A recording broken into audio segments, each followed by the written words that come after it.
Meus queridos irmãos, vamos todos abrir a palavra do Senhor. Hebreus capítulo 10, versículos de 32 a 37. Carta aos Hebreus, capítulo 10, versos de 32 ao 37. Nós falaremos hoje sobre uma realidade bíblica da igreja.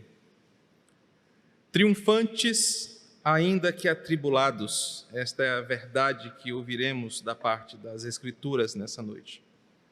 Hebreus capítulo 10, versos de 32 a 37. Assim diz o texto: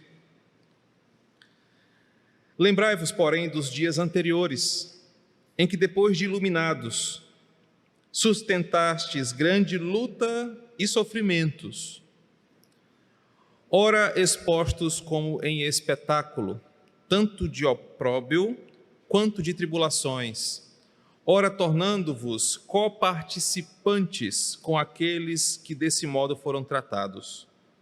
Porque não somente vos compadeceste dos encarcerados, como também aceitastes com alegria o espólio dos vossos bens, tendo ciência de possuirdes vós mesmos patrimônio superior e durável. Não abandoneis, portanto, a vossa confiança, ela tem grande galardão. Com efeito, tendes necessidade de perseverança, para que, havendo feito a vontade de Deus, alcanceis a promessa. Porque ainda dentro de pouco tempo, aquele que vem virá e não tardará. Apenas até aqui, vamos orar mais uma vez. Espírito Santo, obrigado, irmão. Que este momento seja usado por Ti, Senhor, para iluminar o nosso coração. Apenas o Senhor pode falar verdades eternas que nos aproximam do Senhor. Por isso, nessa hora, apesar da limitação do instrumento que assume o microfone, seja a Tua voz ouvida em cada coração aqui, e que a verdade do Evangelho caia como essa semente fértil, poderosa, que nos leve a perceber a realidade bíblica, que somos triunfantes, apesar de atribulados nessa vida. Fala conosco, em nome de Jesus. Pois bem, queridos, como acabei de informar, o tema desta mensagem é triunfantes, ainda que atribulados. Talvez uma frase para tentar identificar o que essa seção da carta aos Hebreus nos apresenta. O filme Até o Último Homem, de 2017, é um daqueles filmes que dá gosto de assistir até o final.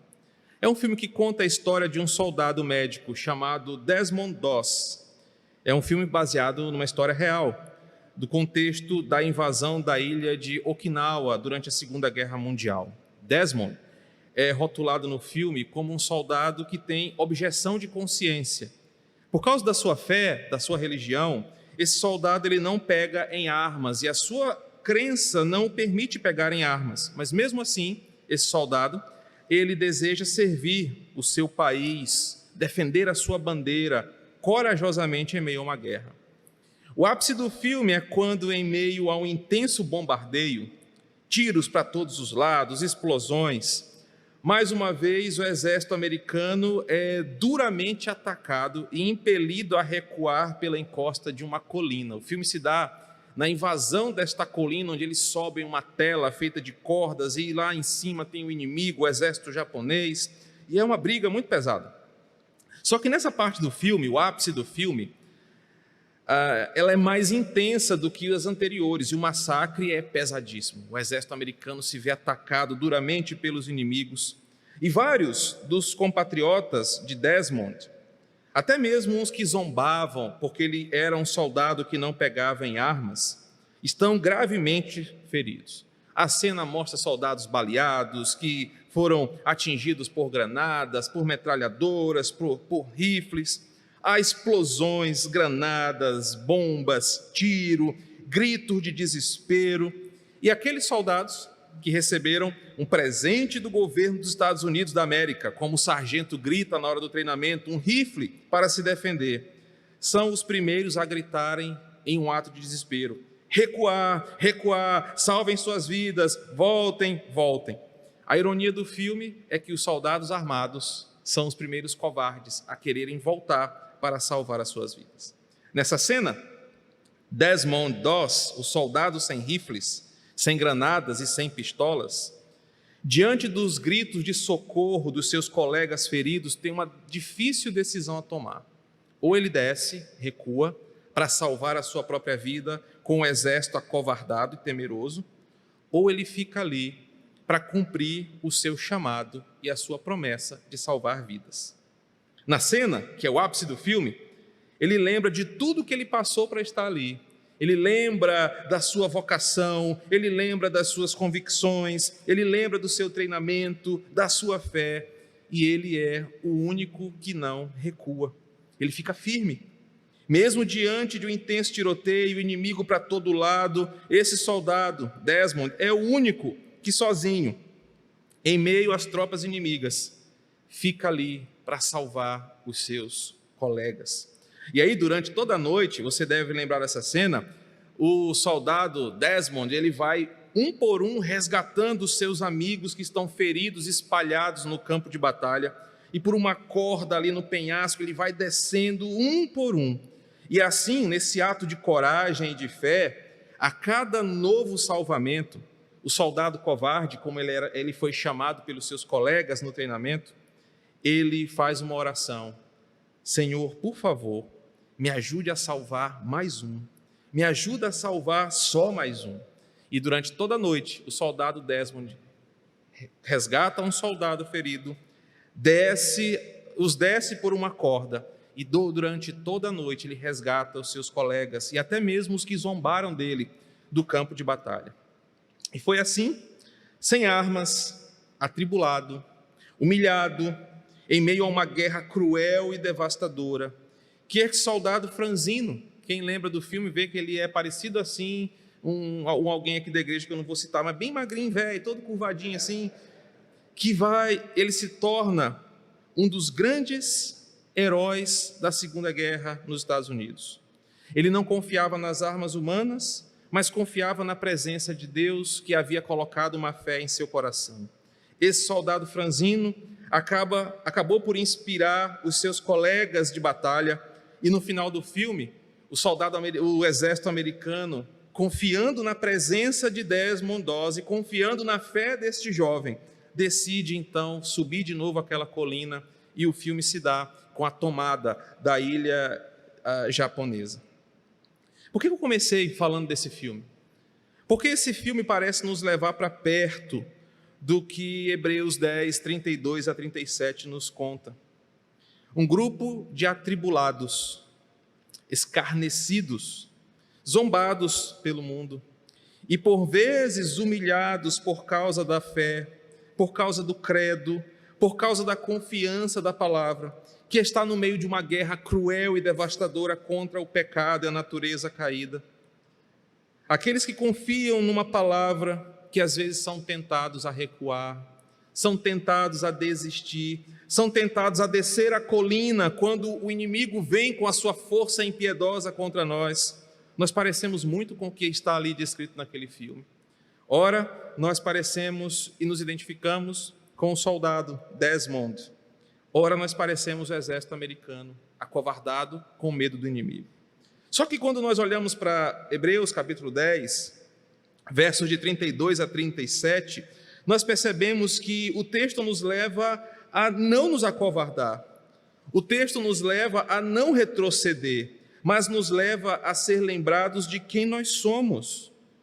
Nos leva a pensar em quem nós cremos e, diante desse cenário de guerra, falar igual falou o soldado: por favor, Senhor, me ajude a salvar mais um. Por favor, Senhor, me ajude a pregar para mais um. Por favor, Senhor, só mais um. Eu quero que você olhe agora comigo para o texto e perceba como, versículo a versículo, a história desse soldado americano parece ter sido inspirada desse texto, mas como o texto e o filme nos levam a perceber o nosso lugar de tribulação, mas de triunfo na palavra. Observe comigo o verso 32. Lembrai-vos, porém, dos dias anteriores, em que, depois de iluminados, sustentaste grandes lutas e sofrimentos. O verso 32 nos apresenta a perspectiva do autor, que ele estimula os seus ouvintes a prosseguirem, trazendo à sua memória o exemplo de piedade e de fé que eles tinham no começo, quando foram iluminados. E isso, irmãos, nos faz perceber a primeira verdade desse texto. Possivelmente, o que o autor quer dizer aqui é que aqueles irmãos que estavam vivendo uma guerra espiritual, uma guerra difícil contra um império que se levantava contra o cristianismo, mas também contra uma religião secularizada, uma heresia que devastava a vida espiritual dos crentes, uma falta de crença, uma idolatria, uma falta de estímulo para continuar. O autor diz para aqueles irmãos que eles só conseguiriam ter forças para continuar, para enfrentar a perseguição que se levantou contra eles, se eles lembrassem, se eles buscassem nas suas memórias, no seu passado, a sua motivação. E, queridos, às vezes tudo que nós precisamos para avançar é olhar para trás. Às vezes nós, no ímpeto, até mesmo consumista e ativista das coisas, queremos apenas prosseguir, fazer, avançar e avançar. Mas o autor começa o verso 32 usando uma expressão verbal, lembrai-vos. E essa expressão dá a estrutura para que os irmãos possam seguir. Ele exorta aqueles irmãos para que, em meio à tentação de se acovardar ou de desistir por causa das tribulações que estavam vindo, aqueles irmãos se lembrassem dos tempos passados. Na linguagem do filme, quando eles eram recrutas, quando eles foram iluminados. Esse termo aparece aqui, mas ele aparece antes em Hebreus capítulo 6, representando o tempo em que aquelas pessoas foram primeiramente expostas ao Evangelho, quando elas foram apresentadas às verdades da graça. O que o autor fala é o seguinte: às vezes, em meio à turbulência que nós estamos vivendo, ao invés de querer avançar, é preciso a gente parar e nos lembrar quem nós somos, quem Deus é, por que nós estamos aqui e o que nos movimenta a continuar. O autor diz: lembrem-se dos dias anteriores, que quando vocês receberam a mensagem da palavra, vocês enfrentaram grandes lutas, vocês enfrentaram sofrimentos, mas naqueles dias, como hoje e como sempre, o Senhor sustentará vocês. Calvino, certa vez comentando este texto, disse que assim que aqueles irmãos iniciaram a fé em Cristo, eles enfrentaram batalhas acirradas dentro e fora de casa. E agora a experiência com Deus deveria fortalecer aqueles irmãos a continuarem. Eles foram iluminados no passado, quando viviam em trevas e sem olhos para ver, mas a luz do alto veio sobre aqueles irmãos, eles foram iluminados pela verdade e agora eles podem continuar. Queridos, e em uma semana que nós enfrentamos muitas dificuldades na nossa igreja, às vezes nós precisamos nos lembrar das coisas do passado. Nós precisamos nos lembrar de onde Deus nos tirou. Precisamos nos lembrar quem Deus é pelas Escrituras, quem Deus nos tornou em Cristo pela Escritura. Quais são as suas promessas, quais são as suas verdades, quais são as suas certezas. E quando nós nos lembramos das coisas passadas, dos dias anteriores, nós encontramos força para continuar. Às vezes tudo que precisamos é parar e lembrar. Na cena do filme, o soldado, em meio a bombas, inimigos, tiroteios, ele não se desespera em tomar uma decisão precipitada, mas ele ouve o seu coração, ele ouve as suas convicções e as suas motivações, e é de lá que ele resgata a força para continuar. Meu querido, o Evangelho não é um chamado para você provar do misterioso, do desconhecido, não é um convite para você viver essa vida abduzida da realidade, sempre querendo uma coisa não revelada, sempre atrás de uma coisa que não está escrita. Não, como já disse o antigo teólogo medieval, nós somos como anões, colocados nos ombros de gigantes, para olharmos para mais longe, para olharmos para frente quando somos erguidos ao alto. Cristo nos coloca em seus ombros, para nós olharmos para frente, mas olharmos para trás. O Evangelho não é esse chamado obscuro que algumas igrejas e algumas teologias pregam, onde o crente vai em busca do não revelado, do não escrito, do não apresentado. O Evangelho é uma chamada para você olhar para trás, para você olhar para o que Cristo fez, e não para as coisas que não estão reveladas. Isso não é evangelho, isso é macumba, isso é religião de mistério. O Evangelho é uma chamada para você olhar para o livro que já foi escrito, para o livro que já está fechado, para a fé que está na história, para você se lembrar o que Deus fez por nós. Sempre que você se sentir acuado, temeroso, tentado a desistir, você não deve aceitar o grito covarde da sua alma que diz: abandona o campo de batalha, entrega as suas armas, recua. Você não deve ouvir essa voz temerosa do seu coração que te vai incentivar a descer a colina e não continuar a batalha. Parece que às vezes o campo de batalha é tão ferrenho, há explosões, há inimigos, há perigos em todos os lugares. E às vezes a nossa alma grita covardemente: foge, volta, te esconde. Mas é nessa hora que nós subimos nos ombros de Cristo, o gigante por natureza. É nessa hora que, como Bernardo de Claraval disse na Idade Média, nós somos colocados em seus ombros e, olhando o horizonte acima de todos os homens, nós temos força para lutar. O autor diz: lembrai-vos do que vocês já passaram, como uma fórmula espiritual poderosa para a gente poder prosseguir. O verso 32 ainda, fala sobre a grande luta e os sofrimentos, e é esse o sentido. A luta está pesada, a batalha está ferrenha, mas é quando tudo parece estar a destruir você. Assim como o termo usado pelo autor aos Hebreus, você está sendo forçado ao limite. É hora que você para, lembra do Senhor, lembra da sua história, lembra de quem Ele é. E assim como o soldado lá na ilha de Onikawa, acho que assim é o nome da ilha, você tem forças para continuar. O verso 33 nos mostra que as nossas lutas, e é nessas lutas que revelam tanto quem somos, como também o que cremos. E isso vai servir de testemunho para o mundo. O verso 33 diz que, ora, nós fomos expostos como um espetáculo. E a expressão aqui é literalmente uma peça teatral, onde nós, os autores, a igreja, está sendo assistida por uma plateia. Essa ideia vai aparecer de novo no capítulo 12, quando ele fala que nós estaremos rodeados de uma grande nuvem de testemunho. Só que, irmãos, essa peça teatral do versículo 33, que nós estamos expostos diante do mundo, onde as pessoas do mundo olham para nós, olham como nós enfrentamos as dores, olham como nós enfrentamos as adversidades, não é um stand-up comedy, não é uma peça de amor, um romance, não é uma peça para dar boas gargalhadas. Infelizmente, é uma peça de luta, de sofrimento, de escárnio. E nós, os cristãos, somos os atores protagonistas.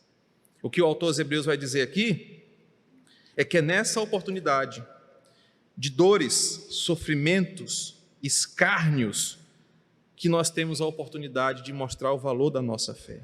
É nessa hora, enquanto o mundo nos assiste e nos vê sofrer, é nessa hora, quando o mundo vê como nós lidamos com as guerras que enfrentamos, é que nós temos o poder de mostrar a glória do Evangelho. É na via do sofrimento que nós mostramos que somos um.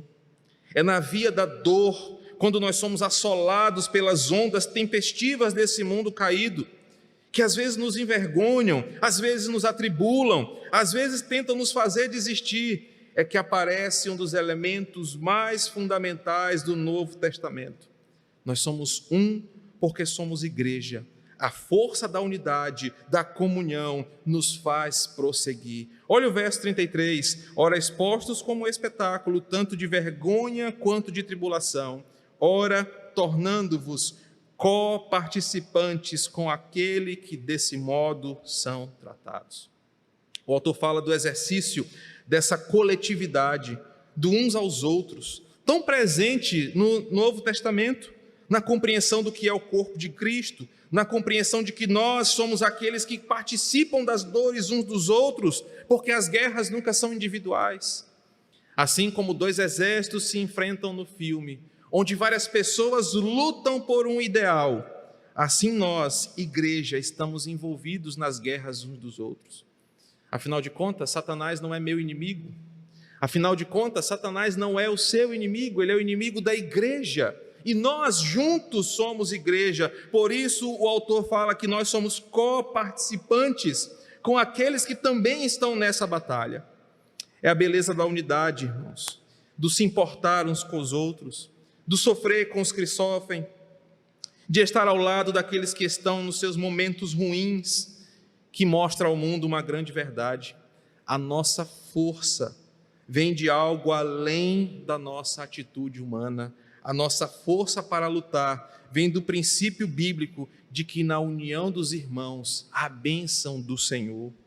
É da verdade bíblica que fala que quando nós nos unimos em fé, há uma bênção do Senhor ali revelada. Quando nós enfrentamos as batalhas como um grande exército, às vezes as forças do inimigo tentam ser maiores do que nós, mas quando nós nos unimos como igreja, é mais fácil lutar do que deixar um soldado ferido, abandonado. O que isso nos ensina é que haverão semanas como essa nossa, em que perderemos irmãos, familiares, sofreremos com notícias devastadoras, com diagnósticos que surgirão na nossa vida, com doenças que não desejamos, com situações adversas. Mas quando lembramos que a nossa causa é a causa de Cristo, quando nós nos lembramos que não estamos sozinhos, nós não vamos nos acovardar, nós não vamos retroceder, nós não vamos pecar. Porque quando lembramos que a nossa luta é uma luta conjunta, nós batalhamos como igreja, como exército, e assim nós avançamos. O autor diz: se vocês se desesperarem, achando que estão sozinhos, as dores desse mundo vão envergonhar o evangelho. Mas diante do sofrimento, desse espetáculo de vergonha e de tribulação que é a vida caída, vocês se juntarem, vocês mostrarão a glória do evangelho. E essa atitude pode ser vista de forma prática no versículo 34. Porque não somente vos compadeceste dos encarcerados, como também aceitaste com alegria o espólio dos vossos bens, tendo ciência de possuirdes a vós mesmos um patrimônio superior e durável. Queridos, o verso 34 nos ensina que é nas frentes de batalha, quando os tiros, as bombas, as granadas espirituais, os dardos inflamados, como Paulo chama, parecem vir com peso diante de nós, quando a covardia da nossa alma grita: recua, foge, te esconde, nós nos apegamos uns aos outros. Isso alivia a nossa batalha. Mas é nessa frente de batalha, sem nos acovardar, que nós mostramos a glória de Cristo, o triunfo da igreja. Mesmo que atribulados em guerras, o versículo 34 nos mostra que nós somos triunfantes. Ao que tudo indica, literalmente, muitos crentes aqui estavam sendo presos por causa da sua fé, por isso ele fala do termo encarcerados, privados de liberdade. Alguns eram jogados nas masmorras por causa da sua fé. Pelo menos 2 ou 3 vezes o apóstolo Paulo foi preso por causa da sua fé. A primeira vez, uma prisão mais leve, domiciliar, uma prisão mais tranquila, diplomática. A segunda prisão, a que ele relata em Timóteo, já mais dura, mais severa, largado numa masmorra, frio, abandonado para morrer de doenças, fome ou de alguma outra coisa. Então, literalmente, o contexto aqui era de pessoas presas por causa da sua fé. Era de pessoas que sofriam retaliações. E isso trazia desânimo, trazia tristeza, trazia um fraquejar. No livro de Atos, quando Pedro é preso, a igreja se comove, fica triste. Filipenses é um outro exemplo disso. Só que é nessa situação, nessa retaliação, é que aquilo que era para ser motivo de tristeza ou medo, se torna uma oportunidade de mostrar a Jesus. O texto não fala apenas de prisões, observe comigo, mas fala de pessoas que estavam perdendo seus bens, estavam sendo injustiçadas com privações sociais, estavam sendo canceladas, como falamos pela manhã, porque eram crentes. Claramente a igreja aqui não estava sorridente, claramente a igreja aqui não estava feliz com as coisas que estavam acontecendo, com uma felicidade plastificada. Eles estavam tristes, estavam pesados, estavam sofrendo, mas acima dessas densas nuvens de dor, o autor diz o seguinte: olha, vocês têm ciência de uma verdade, final do versículo 34, vocês têm um patrimônio superior e durável que ninguém pode tirar. Meus queridos, as dores da carne jamais podem retirar o brilho celeste que há no nosso coração. Claramente eles estavam sofrendo, claramente eles estavam atribulados, mas quando eu e você e esses irmãos aqui olhamos para além das dores, olhamos para além dos inimigos, nós lembramos que o brilho que há em nós não é apagado pela negridão da tempestade que vem sobre nós. Essas dores da carne não podem nos tirar a alegria da salvação, elas podem sim amarelar o nosso sorriso, cair o nosso semblante, nos deixar às vezes mais introspectivos, mais intimidados, nos deixar um pouco mais acuados, mas nunca as batalhas dessa vida podem apagar a nossa alegria da salvação. E é essa a dádiva da igreja. Quando um irmão sofre, a Bíblia diz: encorajem uns aos outros, aconselhem uns aos outros, sustentem uns aos outros em fé.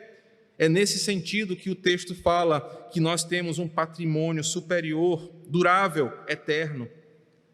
A mente do cristão, ela é devidamente alimentada por uma verdade bíblica, a verdade de que, apesar de passarmos pelo vale da sombra da morte, nós não estamos sozinhos. Nós temos o Deus Emanuel conosco, mas também, como promessa bíblica, nós temos irmãos de fé ao nosso lado, que nos ajudam a enfrentar as nossas dores. E além disso, nós temos em Cristo uma esperança incorruptível, sem mácula, reservada para nós nos céus, que dor nenhuma nessa vida pode tirar. E queridos, o verso 34 então nos ensina que às vezes as dores do mundo tentam nos tirar a alegria da salvação. Alguns estavam sendo presos, outros estavam sendo injustiçados, mas o versículo 34 fala que eles receberam com alegria. Não a alegria que inibe a realidade ou com a alegria que me tira da realidade, mas a alegria de saber que no máximo essa vida pode torturar este corpo físico, no máximo a doença pode acabar com este corpo mortal, no máximo as dores dessa vida podem machucar as minhas emoções na era presente, mas a Bíblia diz que ainda que esse tabernáculo caia, que essa casa espiritual, Paulo fala aos Coríntios, venha cair, nós temos em Deus um tabernáculo eterno, esse indestrutível, esse eterno, esse para sempre. Por isso que o autor fala: olha, vocês devem ter ciência que vocês possuem um patrimônio superior, possuem algo durável, algo maravilhoso, e esse é o segredo. Meus irmãos, nessa batalha que nós enfrentamos dia após dia, quando nós lembramos o que temos em Cristo, nós continuamos a lutar. Observe o versículo 35. Somente com os olhos fitos na glória é que nós vamos avançar. Não abandoneis, portanto, a vossa confiança, ela tem grande galardão. Somente com esses olhos fitos na glória, fitos no Senhor, fitos nas promessas que nos estão reservadas nos céus, nós vamos lembrar, em meio às dores, que nós somos triunfantes, apesar de às vezes atribulados. O autor mostra que a força que os cristãos têm para encarar as batalhas, para viver as suas lutas e manterem a fé, não é as armas. Lembra do filme? Aqueles que ganharam o presente do governo dos Estados Unidos foram os primeiros covardes a pularem fora da guerra. O autor diz que nós encaramos as nossas batalhas não com armas humanas, mas com aquilo que é eterno, assegurados daquilo que ninguém pode roubar. O termo galardão, talvez um dos grandes mistérios do Novo Testamento, literalmente significa recompensa. Não sei como será esse galardão, só sei que o céu não é um lugar capitalista, como quem faz mais ganha mais, isso não é a lógica do céu. Apenas a palavra galardão significa recompensa, como resultado meritório de alguma coisa. E esse é o grande mistério da fé. A salvação é um presente de Deus para a sua igreja. Mas quem conquistou tudo foi o Senhor, eu não conquisto mais nada. Não há nada mais para ser conquistado. Não há nenhum esforço que eu tenha que fazer além do que Cristo fez. Diante das dificuldades que eu enfrento, diante das dores que eu enfrento, Jesus me olha nos olhos quando eu estou com medo. Jesus me olha nos olhos quando eu quero desistir e fala: eu já venci. Você não precisa vencer mais nada. Eu já venci por você, apenas mantenha-se fiel, ouça a voz do meu Espírito que diz: eu estou com você, não desista, continue, lembre-se do que Cristo fez. O galardão é a recompensa de um Deus que conquistou tudo para dar para homens como eu, como você, que não merecem nada. Nossa confiança, irmãos, no verso 35, que nos faz não abandonar, que nos mantém confiantes, que nos mantém no campo de batalha, é aquilo que Deus nos deu, mesmo quando pessoas zombam de nós. É aquilo que o Senhor nos deu, mesmo quando pessoas nos chamam de covardes, mesmo quando pessoas querem que nós desistamos. Aquilo que nós temos como justificativa para continuar firmes é saber que o nosso Senhor venceu tudo por nós. Entretanto, algumas lutas duram mais tempo do que outras e às vezes requerem de nós, além da fé, paciência e perseverança. Olha o versículo 36.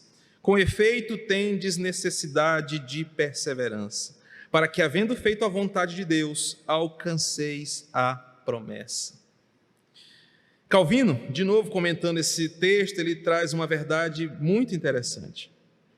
Ele diz assim: é necessário que crentes tenham paciência, não só porque devemos perseverar até o fim, mas porque Satanás ele tem inúmeros artifícios para nos atribular. É o texto de Efésios que nos ensina isso, que o diabo coloca ciladas na nossa caminhada. Então, se você se preparar apenas para uma luta e não tiver paciência na perseverança, você vai cair lá na frente, a menos que você seja munido de uma extraordinária paciência. Você será destroçado 1000 vezes antes que possa chegar na metade da sua caminhada com Cristo. Calvino diz que é necessário que crentes tenham paciência, porque a promessa já está garantida, o final já está decretado, nós somos vencedores, nós vamos vencer a batalha, isso ninguém muda. Crentes não perderão a salvação, a igreja não perderá a batalha, o diabo não vencerá a guerra contra o povo de Deus, já está decretado, já está fechado. Ela se concretizará, quer você acredite ou não. A nossa vitória já está selada em Cristo, quer você acredite nela ou não. Mas é preciso você ter paciência. Sabe por quê, irmãos? É nas dores, nas lutas, nas provas, que Deus quer que façamos a sua vontade. Olha de novo para o texto. O texto fala que nós devemos ter paciência, perseverança, a palavra, porque existe uma vontade de Deus a ser feita enquanto nós sofremos. A exemplo do filme, aquele soldado sabia qual era o seu chamado. Existe uma frase no filme, se você for assisti-lo ao longo da semana, que ele está conversando com a sua futura esposa, e ele fala: eu sempre quis ser um médico, mas eu nunca pude estudar, e essa é a oportunidade que eu tenho. E ele fala: eu não vou deixar que os meus amigos vão para o campo de batalha e morram no meu lugar e eu fique aqui. Diante desse sofrimento que você e eu podemos enfrentar, é nele que nós temos que perguntar: Senhor, qual é a tua vontade na minha vida enquanto eu sofro? Qual é a tua vontade, Senhor, na minha vida enquanto eu enfrento esse câncer, enquanto eu enfrento essa tribulação, enquanto eu enfrento esse problema familiar? Ao invés de me acovardar, de me enterrar num buraco para que o inimigo não me ache, eu pular fora da batalha, Senhor, já que o Senhor me colocou neste espetáculo, já que essa é uma oportunidade para eu fazer o teu nome grande, o que o Senhor quer que eu faça? Meus irmãos, e a maioria de nós peca aqui, diante do sofrimento, a coisa que a gente mais quer é que ele acabe. Diante da dor, a única coisa que a gente pensa é: eu quero sair desse hospital, eu quero ficar livre desse diagnóstico, eu quero que essa tribulação passe. Poucos de nós perguntamos: Senhor, como eu posso te servir durante esse momento? Como eu posso fazer a tua vontade com esse diagnóstico? Como eu posso fazer a tua vontade diante dessas perdas, diante dessas dores, diante dessa luta? O autor nos ensina nesta noite que não faz diferença se você é assolado por um vírus, por uma guerra, por relacionamentos conjugais destruídos, por doenças inexplicáveis, por ameaças políticas, religiosas ou até mesmo alienígenas. O mundo sempre vai colocar uma nova armadilha, uma nova pedra de tropeço no seu caminho. Você sempre estará numa guerra. Nós nunca teremos paz nessa vida, porque esse não é o lugar de paz. Não existe paz fora do Éden, não existe paz fora de Cristo. Esse mundo não é lugar de paz para os eleitos. Quando o autor diz: olha, tenham paciência, porque vocês têm a oportunidade de fazer a vontade de Deus, porque tem uma promessa garantida, isso ninguém muda. Ninguém vai mexer no seu destino, ninguém vai mexer na sua salvação, ninguém vai mudar o que Deus já decretou. Só que enquanto nós sofremos, precisamos perguntar a Deus, ao invés de me acovardar e pedir só para Deus me livrar. Essa é a covardia do crente: Senhor, me livra logo dessa doença, Senhor, me livra disso, me livra daquilo. Isso é a nossa alma medrosa berrando diante da luta. Deveríamos ser como aquele soldado: Senhor, só mais um, me permita salvar só mais um, me deixa continuar, porque essa é a tua vontade. Por fim, o versículo 37 nos traz uma esperança que suporta toda a dor. Quando tudo parecer difícil, quando parecer difícil perseverar, quando parecer difícil ter paciência, suportar a dor, quando parece que não tem mais saída, quando parece que você não tem mais alternativa, quando parece que o fracasso e o desânimo são o melhor caminho a você tomar, lembre-se da promessa do versículo 37, aquele que vem virá e não tardará. Assim como o general de guerra, sabe, eu gosto muito de filmes de guerra, principalmente desse período das duas grandes guerras, incentiva os seus soldados dizendo: olha, a guerra está chegando ao fim, vamos continuar, a guerra vai chegar ao fim, nós vamos vencer. Ou às vezes, como um médico que está fazendo aquele curativo doloroso e fica dizendo para você: olha, está acabando, está acabando, está acabando.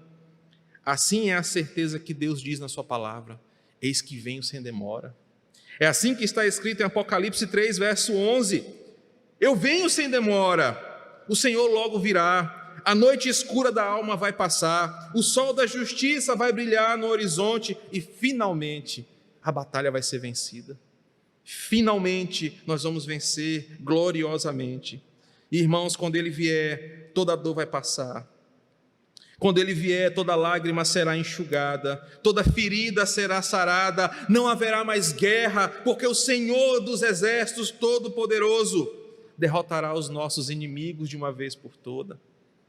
Ele vem, e quando Deus vier, no seu tempo, Ele vai sarar o seu povo. Ele vem na hora certa, Ele não demora a vir, Ele não virá antecipadamente, Ele vem no seu tempo. O texto termina este pensamento dizendo: olha, lembrem-se do passado, porque Ele falou que voltaria. Mantenham-se firmes diante da luta, porque a luta é uma forma de vocês mostrarem a glória de Deus. Juntem-se como um só exército, como igreja de Cristo.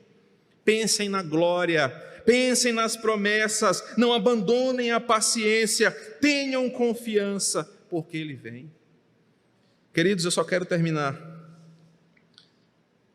Felizmente em tempo, pensei que não ia dar tempo de ler 10 páginas de um sermão, com 4 aplicações muito breves, que o texto nos ensina e que vai nos ajudar a enfrentar a semana que vai começar, desafios que vamos viver em tempos tão incertos. A primeira frase, ou primeira aplicação, é que diante das lutas da vida, nós devemos nos lembrar da presença constante de Cristo conosco. Essa presença nos dá ânimo, nos dá coragem, nos dá fé, mesmo nos momentos mais tempestivos da nossa vida. É o que o verso 32 nos ensina. Lembre-se das coisas que você passou com Cristo. A segunda afirmação é que as nossas dificuldades vividas são oportunidades para mostrarmos a bênção do que é ser igreja. As dificuldades que nós vivemos são oportunidades riquíssimas de mostrarmos que vale a pena pertencer à igreja de Cristo, que somos unidos em Cristo e que cuidamos uns dos outros. Diferente do filme, ninguém está sozinho, ninguém fica sozinho enfrentando o inimigo. Nós somos igreja. A terceira frase é somente lembrando de quem nós somos, do que está guardado, o nosso patrimônio superior e durável do versículo 34, do nosso galardão do versículo 35, é que nós vamos vencer essas lutas desse mundo.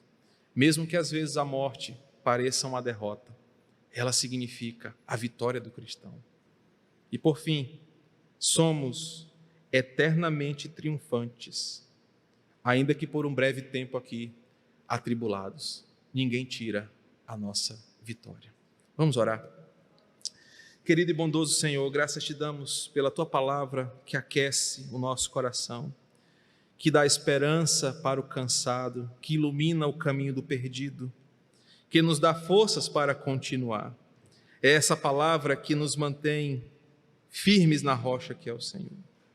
E nessa noite nós aprendemos, Pai, a beleza de termos fé no Senhor quando enfrentamos as duras batalhas dessa vida. Querido Senhor, que os ensinamentos aqui continuem a ecoar no nosso coração e que ao longo da semana que se inicia nós possamos aplicar essas verdades eternas. Quando os inimigos vierem contra nós, quando as batalhas se intensificarem, que nós possamos lembrar a quem servimos, quem luta as nossas batalhas, quem é o nosso general de guerra, e possamos, confiantes em Ti, perseverar para que o Teu nome seja exaltado. Continua ministrando no nosso coração, Espírito Santo, a Tua palavra que é viva e eficaz. Assim oramos em Cristo.